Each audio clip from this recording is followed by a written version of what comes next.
할렐루야. 오늘 우리에게 주신 말씀 고린도전서 1장 11절에서 18절까지 말씀입니다.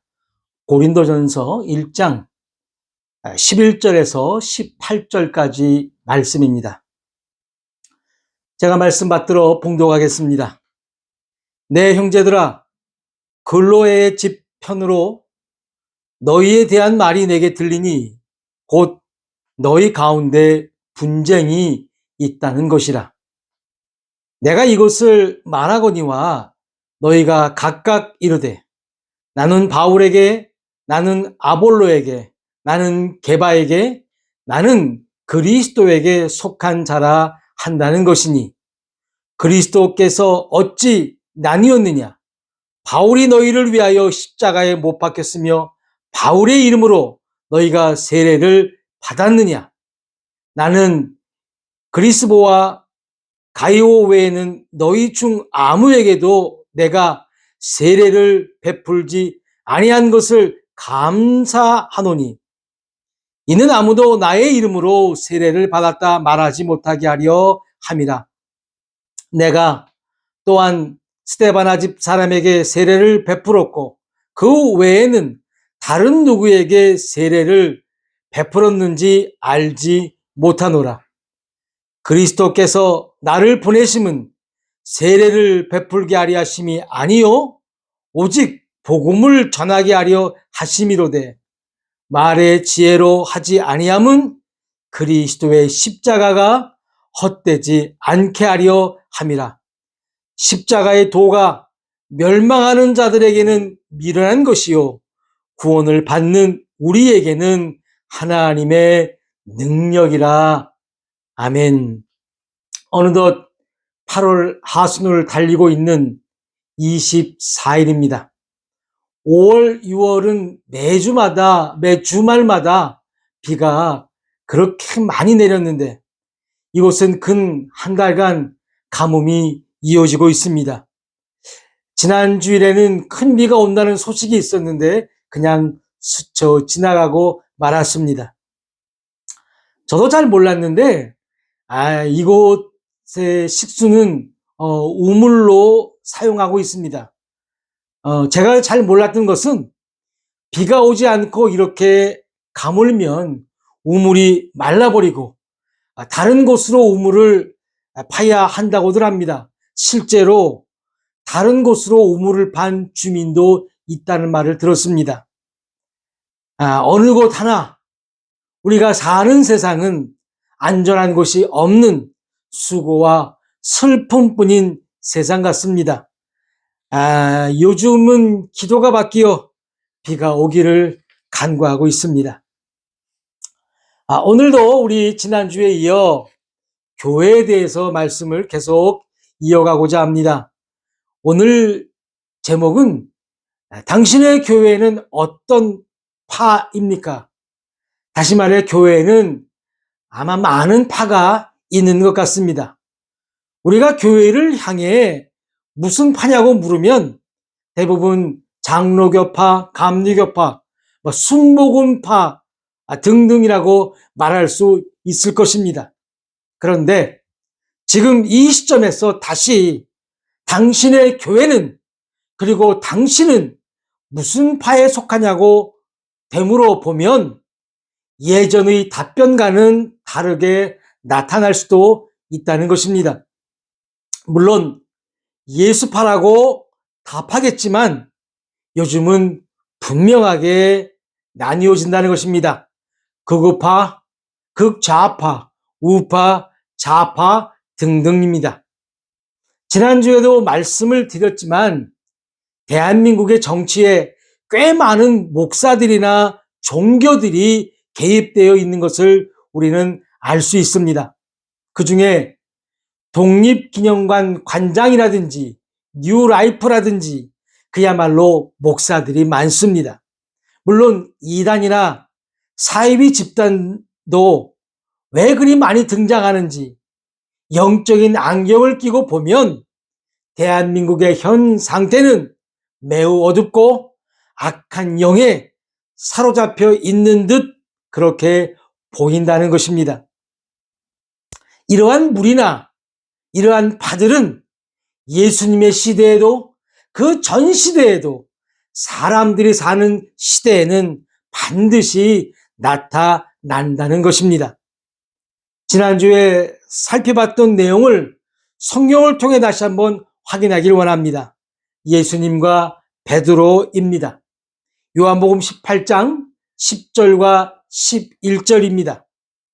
이에 시몬 베드로가 칼을 가졌는데 그것을 빼어 대제사장의 종을 쳐서 오른편 귀를 베어버리니 그 종의 이름은 말고라. 예수께서 베드로더러 이르시되 칼을 칼집에 꽂으라. 아버지께서 주신 잔을 내가 마시지 아니하겠느냐 하시니라. 아멘. 예수님께서 잡히시기 전의 상황입니다. 유다의 배신으로 군대와 대제사장들과 바리새인들 등 예수님을 잡으러 예수님께 나왔습니다. 이때 시몬 베드로가 칼로 대제사장의 종인 말고의 귀를 베어버렸습니다. 베드로 그는 누구인가요? 예수님의 수제자 격으로 천주교에서는 베드로를 계승한다고 하며 교황들이 이 베드로의 뒤를 이어간다고 합니다.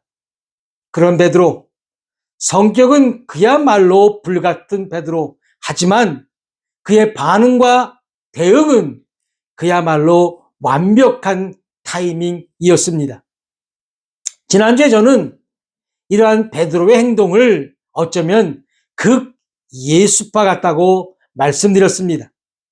자신의 선생을 완벽하게 막았던 것, 엄청나게 잘한 일이었습니다. 그런데 예수님께서는 이 베드로를 나무라셨습니다. 칼을 칼집에 다시 꽂으라는 것이었습니다. 그리고 하나님께서 자신에게 허락하신 일을 하기 위해 자신이 이 땅에 왔다고 말씀합니다. 9절입니다. 이는 아버지께서 내게 주신 자 중에서 하나도 잃지 아니하였사옵나이다 하신 말씀을 응하게 하려 함이러라. 베드로의 행동은 제자로서, 예수님을 따르는 자로서 결코 잘못된 행동은 아니었습니다. 그러나 예수님께서 칭찬 대신 나무라신 것은 그는 하나님께서 예수님께 향하신 원대하신 뜻을 베드로는 알지 못했다는 것이었습니다. 또 하나는 예수님을 찾아온 한 여인의 이야기였습니다. 마태복음 20장 20절에서 28절까지 말씀입니다. 그때에 세베대의 아들의 어머니가 그 아들들을 데리고 예수께 와서 절하며 무엇을 구하니 예수께서 이르시되 무엇을 원하느냐 이르되 나의 이 두 아들을 주의 나라에서 하나는 주의 우편에 하나는 주의 좌편에 앉게 명하소서. 예수께서 대답하여 이르시되 너희는 너희가 구하는 것을 알지 못하는도다. 내가 마시려는 잔을 너희가 마실 수 있느냐? 그들이 말하되 할 수 있나이다. 이르시되 너희가 과연 내 잔을 마시려니와 내 좌우편에 앉는 것은 내가 주는 것이 아니라 내 아버지께서 누구를 위하여 예비하셨든지 그들이 얻을 것이니라. 10 제자가 듣고 그 두 형제에 대하여 분이 여기거늘 예수께서 제자들을 불러다가 이르시되 이방인의 집권자들이 그들을 임의로 주관하고 그 고관들이 그들에게 권세를 부리는 줄을 너희가 알거니와 너희 중에는 그렇지 않아야 하나니 너희 중에 누구든지 크고자 하는 자는 너희를 섬기는 자가 되고 너희 중에 누구든지 으뜸이 되고자 하는 자는 너희의 종이 되어야 하리라. 인자가 온 것은 섬김을 받으려 함이 아니라 도리어 섬기려 하고 자기 목숨을 많은 사람의 대속물로 주려 함이니라. 아멘. 여기에 등장하는 이 여인은 아마도 어떤 바에도 속하지 않은 것 같습니다. 그럼 왜 이 여인을 제가 예를 들었을까요? 바로 예수님과 이 여인이 보고 있는 세상은 차이가 있었다는 것입니다. 조금 전에도 베드로와 예수님은 차이가 있었습니다. 베드로는 제자로서 당연히 해야 할 일을 한 것 같지만 예수님은 오직 하나님의 명을 받들어 하나님의 말씀대로 행하셨다는 것입니다.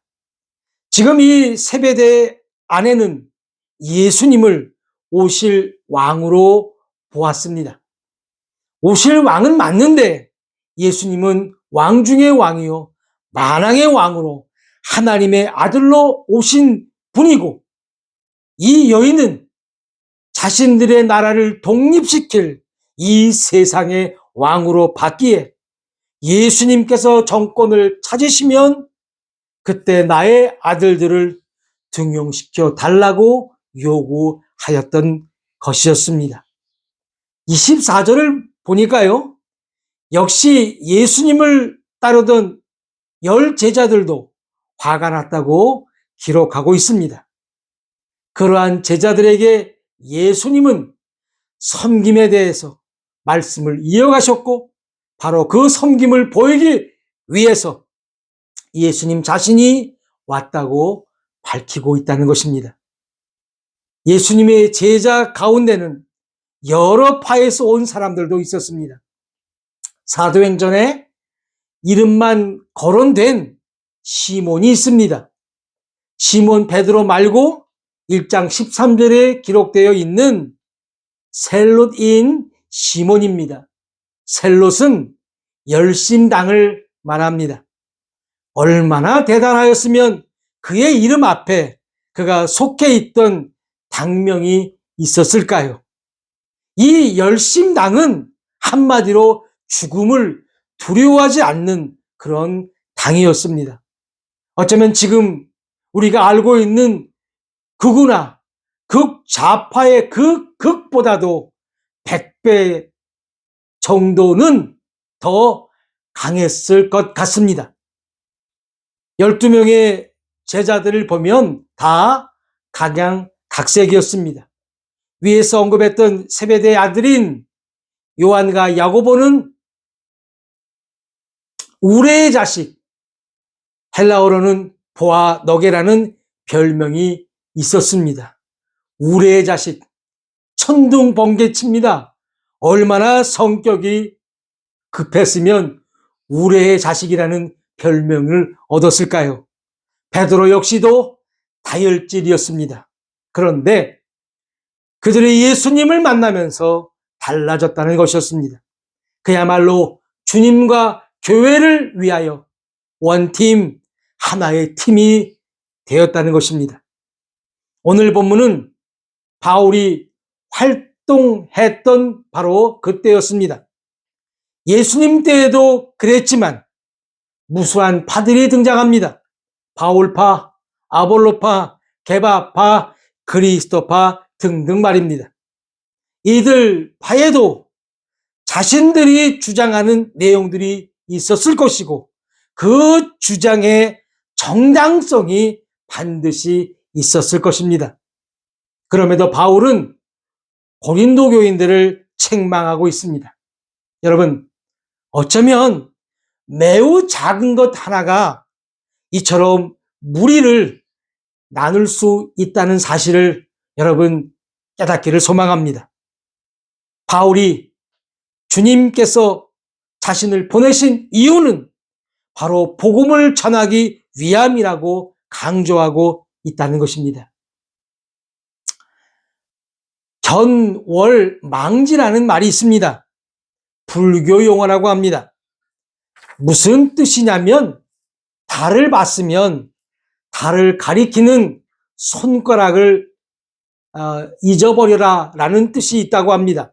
다시 말해 본질을 깨달았으면 수단에 집착하지 말고 본질 자체에 집중해야 한다는 의미입니다.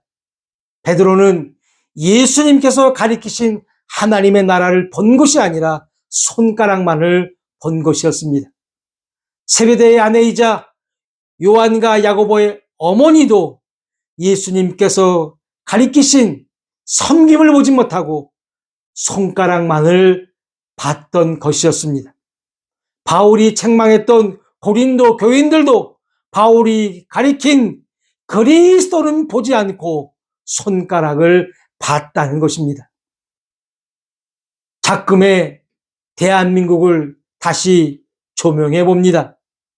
독립기념관 관장의 주장도 일리가 있을 것입니다. 뉴라이트도 극우파 목사들도 광화문파, 여의도파 등등 그들만의 정당성이 있을 것입니다. 그리고 여기 함께하는 교회들도 그들만의 믿음이 있을 것입니다. 여기서 잠깐 오늘 전하고 있는 말씀처럼 어쩌면 손가락만을 보고 있는지는 아는지요. 누가 세례를 주었나 보다 더 중요한 것은 바로 복음이요 십자가 사건인데 어쩌면 수많은 교회들과 수많은 목회자들은 고린도 교회처럼 복음은 뒤로 한 채 누구의 세례가 더 중요한지 싸우는 것은 아닌가요? 특별히 목회자나 교회는 매우 영적인 것이라 혹여 잘못된 주장은 수많은 이들의 영을 멍들게 할 뿐 아니라 악한 영의 지배를 받게 된다는 사실을 믿으시기를 바랍니다. 손가락만을 보면 실체는 볼 수가 없다는 것입니다. 손가락을 주장하는 자들은 대한민국이 공산화되고 동성애자들이 소수 약자에 포함되어 우리 사회를 무너뜨린다고 합니다. 그래서 이재명이는 안 되고 좌파들을 모두 쓸어버려야 한다고 주장하고 있다는 것입니다. 약 한 달 전쯤에 다큐 영화 한 편을 제가 봤습니다. 제목이 하와이 연가였습니다. 하와이에 이주한 한인들의 역사였습니다. 저 역시도 한국을 떠나 한국 국적이 아닌 자로서 이 영화는 매우 피부에 와닿는 그런 영화였습니다. 지금처럼 하와이의 정보를 얻어가는 것도 아니고 한국에서 죽던 하와이에서 죽던 죽는 것은 마찬가지기에 사탕수수 일용직 노동자로 가서 그리고 사진만을 주고받고 신부를 맞아 가정을 꾸려 한인들이 정착을 했습니다. 자녀들은 그 사회의 주류에 속하고 나름 하와이에서 한인들의 기상이 떠오르기 시작했습니다. 그런 그들이 힘들게 노동해서 번 돈으로 그들은 대한민국 독립을 위해 아낌없이 바쳤고 독립을 위해 무척이나 애를 썼다는 것입니다. 저는 이 영화를 보면서 하나님께서는 결코 우리의 조국인 대한민국을 망하게 공산화되게 하지 않으신다는 것입니다. 하나님께서는 이미 오래전부터 한국의 독립을 위해 수많은 이들을 이런저런 사연으로 하와이로 이주시키셨고 또 다른 곳으로도 이주시키셔서 그러한 작은 불씨들을 일으키셔서 독립을 돕게 하셨다는 것입니다. 어쩌면 저의 억지 같지만 저는 하나님께서 하시는 일이라고 믿습니다. 그리고 또 한 가지는 지금도 이 시간에도 나라와 민족을 위해 기도하는 진정한 참 그리스도인들이 있다는 것입니다. 여의도파, 광화문파, 극우파, 뉴라이트 다 좋습니다. 하지만 손가락이 가리키는 주님을 봐야 하는 것입니다. 베드로의 눈에는 잡히면 안 되는 것 같지만 잡히시는 주님을 봐야 합니다. 한 여인의 눈에는 섬김받는 것이 좋지만 섬기기 위해 오신, 그리고 하나님의 말씀을 이루기 위해 오신 주님을 봐야 할 것입니다. 저는 개인적인 바람이 있습니다. 이번 대한민국의 사태를 보면서 하나님께서 다시 싹 다 정리해 주시길 기원합니다. 악한 어두움의 세력들을 다 물리쳐 주시길 기원합니다. 하나님께서 일하실 때 우리는 우리들 각자의 자리에서 더 진실되고 더 구별되게 하나님을 섬기시길 주님의 이름으로 축원합니다. 이것이 우리가 이 세상에서 이겨 나가는 길인 것입니다.